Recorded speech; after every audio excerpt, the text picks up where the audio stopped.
Woman Who Chat is sponsored by Grow Radio. Grow Radio is an online radio station dedicated to bringing you a different podcast on the hour, every hour. I'm proud that Woman Who Chat is played on Grow Radio every Tuesday at 3 p.m. and Friday at 8 a.m. and to be a part of their podcasting community. If you want to listen to the station, explore their shows, check out many of the blogs to improve your podcasting skills, or get your podcast onto Grow Radio, head over to growradio.uk today. Welcome to Grow Radio, bringing you a different podcast on the hour, every hour. Hey folks, and how are you doing today? Now, welcome to this episode of the Grow Radio Show, where I talk to people involved with Grow Radio about how they get involved with Grow Radio, basically. So it could be presenters talking about their shows, it could be event organisers talking about the events that we're going to cover, or sponsors talking about what they do and what they love. So today, I'm going to be joined by Sandra Garlick MBE. Yes, MBE, folks. And we're going to be talking about her podcast, Women Who Chat. And this is going to be a fantastic interview full of golden tips. And I'm not, when it comes to people, I look up to Sandra. She's the kind of person who I want to be when I grow up.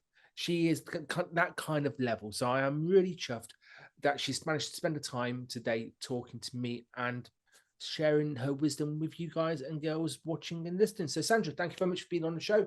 How are you doing? I'm brilliant, actually, and that was a lovely intro. Thank you. And when you grow up and you're like me, I'll probably be long gone. Hey, no. Don't be silly. Don't be silly. How you've built your network, the ethos and values that you share with it is something that everybody should aspire to. I was only talking to someone a couple of days ago about your network and why they should join. So to be fair, that's kind of what I mean by when I grow up. That's kind of what I'm looking for. But I digress, and we're not talking about your network at the moment. We're talking about your podcast. So your podcast is called The Woman Who Chat. Is it called Women Who Chat, or is it called Women Who Chat? It's Woman Who Chat. So my business is Woman Who. So I wanted to base the name of my podcast around the name of the business, so that people, if they were tuning into the podcast, they would see Woman Who. Oh, what's Woman Who all about? And then they'd move on to the website. So everything I do has got a journey mapped out. Everything I do. So the podcast was part of that. Everything has to align with each other. Everything has to dovetail into each other. So that's why I called it Woman Who Chat. Brilliant. And we'll talk about kind of dovetail and making it all fit in, because that's one of my key things that I love to kind of talk about, but I also love people to have, because I don't want podcasts to be just that extra thing that they get done at some point. I want it to fit into the strategy. So we'll talk about that in a bit. For the people who are watching and listening, who want to listen to Women Who Chat, it's obviously available on Apple Podcasts, Spotify, and YouTube as well. So just type those in, or or to make it easier, you can listen to it on Grow Radio every week. It goes out live on a Tuesday at 3:00 and 8 a.m. on Fridays. As other times, you can check our socials to find out those. On the Explore page on Grow Radio, you can find links to Women Who Chat, Apple Podcasts, Spotify, and also you can listen to it on demand on there. But Sandra, why would people want to listen to Women Who Chat? What's it about? And what's it about? Well, when I started it, it was literally an interview with one of my academy members, and that's how it started. And there were 10-minute coffee chats. And it was all about having a chat. And I used to say to the ladies, look, if you've never been on a podcast before, come on, let's chat about your journey and share some top tips. So the idea was it was going to be something that would inspire other women by listening to other women in business journeys, but also they'd be sharing a couple of top tips about their expertise. And I found that we were building up this whole knowledge base of top tips. I was highlighting the ladies that were featuring on it. It was starting to grow my podcast. So that's how it all started out. It literally was to showcase women in business, but also to inspire women in business.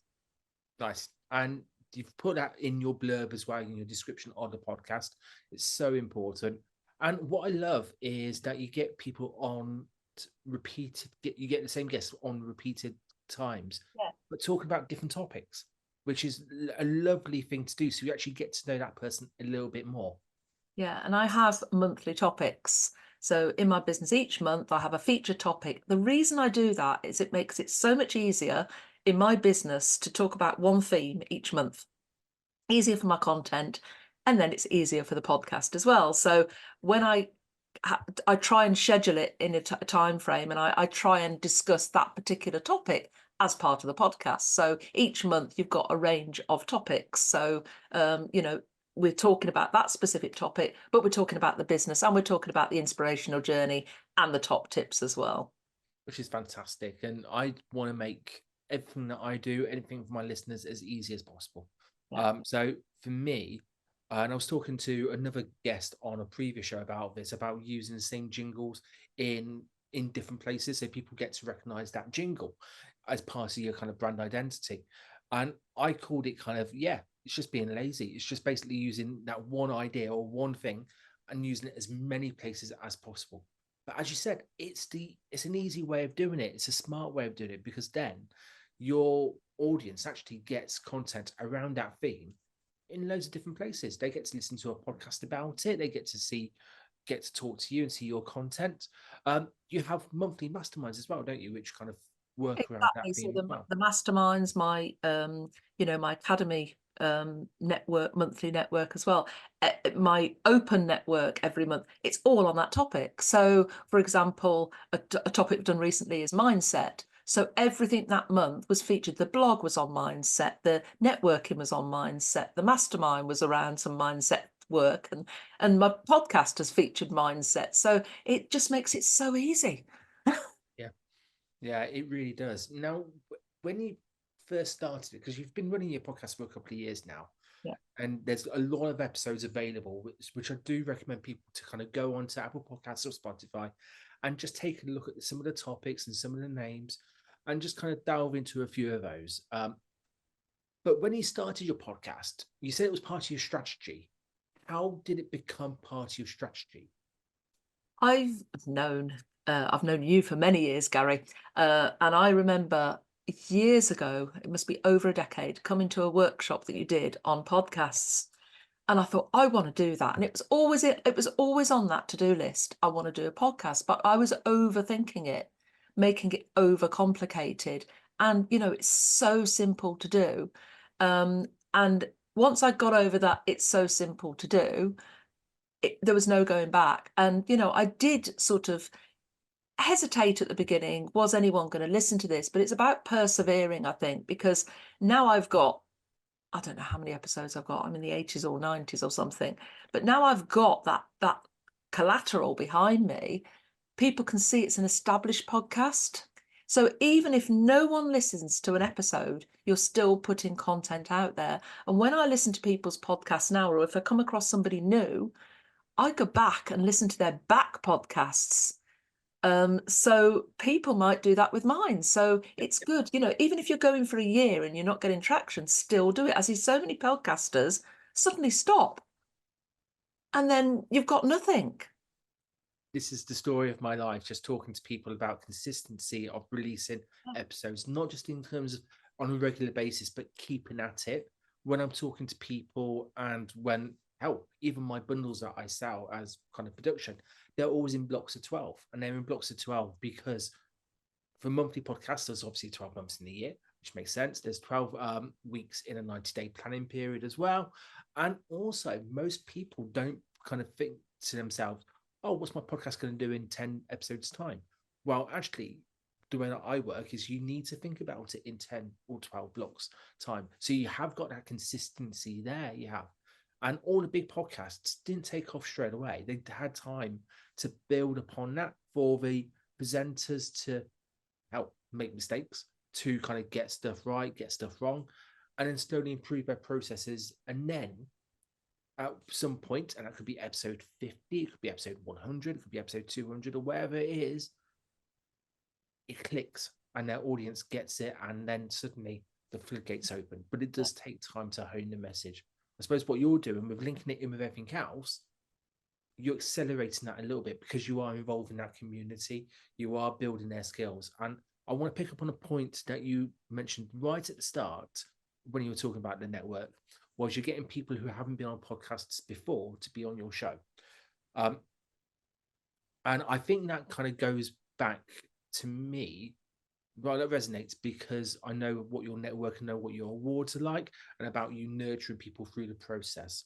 So can you just talk about that for a little bit about how you nurture people through kind of the process of the awards and the podcasts to kind of build themselves up and actually make them feel happy doing whatever activity you basically throw at them? Because let's put it this way, you do throw stuff at them. I do. And, I encourage people to come out of their comfort zone. People work themselves up. I've got ladies who've booked their podcasts with me, they're recording multiple times and then cancel it. They get themselves worked up. So I don't have an agenda. I don't have a script. I don't send them a questionnaire. I make it as easy as possible. And I emphasize this is just a chat. This is a getting to know you chat, or wherever the conversation goes, that's fine. Yes, I do have a few minute chat, but is there anything you don't want to talk about or whatever? But usually it just flows because of that. And I'm all for with the awards, with its speaking, whether it's anything to do around visibility. I say to people, go at your own pace. But this being on a podcast is a great first step because it can be edited. Yeah. If there's something you don't like, if the dog barks, if anything happens, it can be edited. If Yeah. something doesn't come out right, if you get a coughing fit, it can be edited. So there's nothing to worry about. And that's what I say, whether it be through my awards or anything, I'm there to hold your hand. And Yeah. I want people to go on a journey, and I want to not drag them, but I want to create the opportunities so that they get the experience. They might come on a podcast and say, oh my God, I'm never doing it again. I've never had that. Everyone that's featured on my podcast said, oh my God, I really enjoyed that. It wasn't like a podcast at all. It's just a chat between two people. And isn't that the best podcast to listen to normally when you are literally just, you feel yourself earwigging almost into someone else's conversation? Oh, For me, that is kind of the gold standard. yeah, yeah. And Yes. I get there sometimes, but other times it's like, you're thinking, right, how am I going to get this to flow? How am I going to get this to flow? Because people are nervous. Yeah. People are nervous, and they're nervous of what they say. And then we can sometimes get to the end and say, oh, I didn't talk about. I say, it doesn't matter. We can do a second one. And that's what I've said to my academy members when they join. You can be on the podcast as many times as you like. It gets up your experience of being on, and so many of them gone on to launch their own podcasts, which is great as well. Mm. And I feature on other people's podcasts as well as doing my own. It's great to be on both sides. For you, what do you get out of being a guest on someone else's podcast as a kind of host yourself? It's a two-pronged thing. I get to obviously share my content on other people's podcasts. I basically, I'm going into their network. I'm going into your audience. But the other thing for me is when people come on my podcast, I learn things from other people as well by featuring. So I pick up things that I like, pick up things that, I don't want that in my podcast for that reason, but I pick up ideas as well. So it's great to learn from others. I'm always learning. I'm like a sponge. I love sucking up new stuff. And I think you can learn by listening to other people's podcasts as well. I have podcasts. I'm an Apple person, so I have them in the car. And that's where I tend to listen. Every journey I do, I've got a podcast playing. I follow the ones I like, and then I go into their back issues as well. And I will, if I find one I really love, I'll go right back to the beginning and listen to some of their early episodes as well. The content that really resonates with me. Love it. Love it on so many levels. And I'm just thinking while you're talking, yep, I do that. Yep, I do that. Yep, I say that. And everything you said could be replicated into a podcast workshop easily. Yeah. Because it's so true. When I'm talking to people about listening to podcasts, and I recorded a video about this literally a couple of days ago, there's no downsides to listen to a podcast, regardless of what level you are. If you're a beginner, you can pick up stuff, you can learn stuff. If you're an intermediate kind of podcast skill level, I call these people Sues. I call the basic people who have no idea what a podcast is. They're Barrys, because it's a similar name to me. Sues are the people who kind of get podcasts. They listen to it a few times. They might have been a guest on a show, but mainly they listen to it for enjoyment. And then you've got the people who get it, and they're Daves, and they're people who really kind of get podcasting. And I class you as a Dave. Maybe you were a Sue when you first started podcasting because you kind of knew about it, but not quite. And to be fair, you might have been a Barry once you right at the start. there's not that many barriers now, to be fair. There's not. But I love it. And for every level you are in terms of podcast experience, you can get something out of podcasting. You can take the bits that you like and kind of start to maybe tweak them into your own. The bits you don't like, you'll never do. All those bits you can kind of do. And it's so important to do that. But I learn stuff on every podcast that I edit. And full disclosure, folks, I edit Sandra's podcast. So I get to hear the unedited version, which, to be fair, is very, very, very similar to what comes out of it. There's not that much editing that goes into it, bar taking a few pauses and ums and all that kind of stuff out. But to be fair, the actual content itself is golden and it flows really well. So when you were saying that you don't have a plan, that you have a framework and you just talk to the people about it, it just makes the end product just that little bit easier to listen to. So congrats to you on that. But yeah, listen to podcasts. There's no downsides whatsoever. And it's about thinking. I do plan in advance. As you know, Gary, I have my schedule, and my schedule is aligned with what's coming up. So I link it to my business. So I've learned about, we've refined my intro, we've refined my outro. I've now incorporated adverts, which I didn't do before. I promote things I've got coming up. I use it as one of my marketing tools. I get a huge enjoyment out of recording it, and I batch record now as well. So where possible, I'll have just a day or a morning just recording back-to-back podcasts, because when I'm in flow, they come across much better. So yes, I do the odd one here and there. I open up my calendar to people, and I do the odd one or two, but I love batch recording. And it just, and I've since recently, and it's ideas again from other people's podcasts, started doing my own content as opposed to always interviewing somebody else. And I've interviewed my first man as well. So it's not all about the women, because so many men were saying to me, I'm inspired by these stories. So I thought, let's get some men on here, great. And the thing is, the award ceremony, okay, your network is called Women Who Awards, or Women Network and that kind of stuff. But you have got a category for men as well in the award ceremony that happens. So yeah, it makes sense to have men in your podcast. I've been to a few of your events as well. It is inclusive to men as well. I'm saying that as a person who has attended a couple of the award ceremonies. They're great, absolutely great. They're fantastic, lovely, supportive, nurturing. I don't know what else I can say about it. It's just such a lovely atmosphere, even down to the fact you get everybody on stage if they're finalists. That's for me. Everybody who enters my awards gets their moment on stage. That's really important for me. But it's about inclusivity. I don't want anyone to be excluded. So I think about, I've got people with disabilities. How are they going to get up on stage? I'm thinking about that in a different way this year, thinking about, making sure everybody's included, and that includes men as well, and I even say to women, you can bring your daughters. It's about making it really. We've had babies in the room, we've had babies winning, up on the stage with their mums receiving the awards. It's about including everybody, and it's really important to me. The same with the podcast. The topics are they can be listened to by anyone, whatever stage you are in business, and whether you're male or female. Brilliant. So if people did want to pick up the episodes, is there any kind of key episodes you would recommend people listening to, or any good jumping on points? How would you recommend people kind of jumping onto your podcast? Well, I've done a few on my own about specific topics. They're quite useful, actually, because they're more learning podcasts, and I share a bit of my backstory on them. I share things I've done, both wrong, maybe mistakes I've made, or I call them learning curves.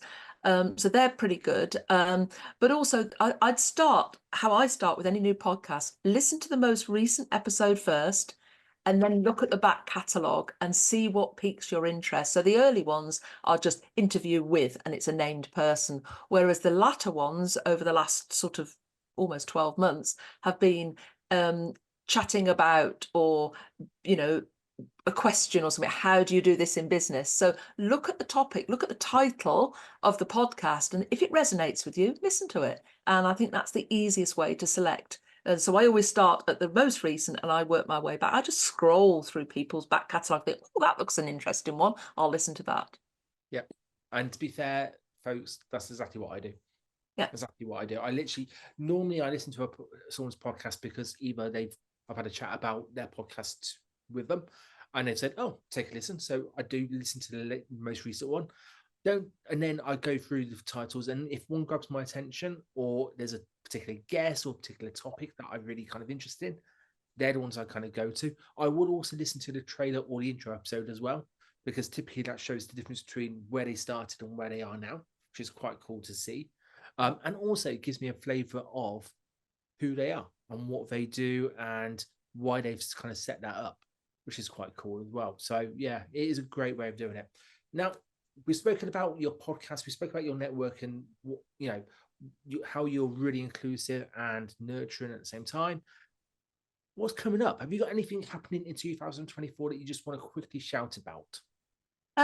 I've started delivering my speaker boot camps now, because my events, I try and shine and give opportunities to women, to my members, to share their story on stage.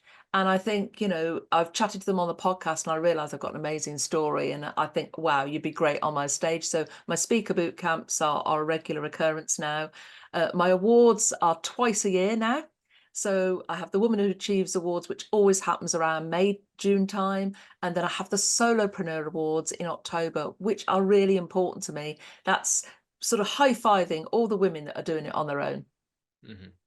Brilliant. And where can people find the dates and all that kind of stuff for those, and get more info about the network and also the podcast? Yeah, so everything I do is on my website, everything.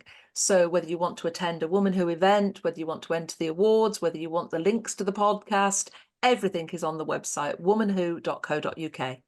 Brilliant. I'll put those in the show notes, folks, so therefore you don't have to search for it. Literally, wherever you're watching or listening to it, check the text and you'll see the link there. But I would say connect with Sandra. Before we kind of go and sign off, quick kind of idea, link between podcast and public speaking. Yes or no, in your view? Absolutely. Because once you start speaking on a podcast, you're starting to get comfortable with the sound of your own voice, and you've actually found your story as well. Love it. So if people wanted to kind of connect with Sandra, check out her website, put links in the details there, listen to it on Grow Radio, but also check it out on YouTube, Apple Podcasts, Spotify, and the loads of us that are out there. Sandra, I think I'm going to call it a day here, but we'll get you on our other show, the Grow Show, to talk about your backstory and your journey and your new exciting podcast that you're launching in the summer. But that will be in a few months' time, if that's all right. Absolutely. Crack in. Folks watching here, listening, thank you so much for joining us. I've been Gary Jones. She's been Sandra Garlick MBE, and we will see you all soon. Take care. Bye-bye. Bye. Thank you for listening to Grow Radio, bringing you a different podcast on the hour every hour.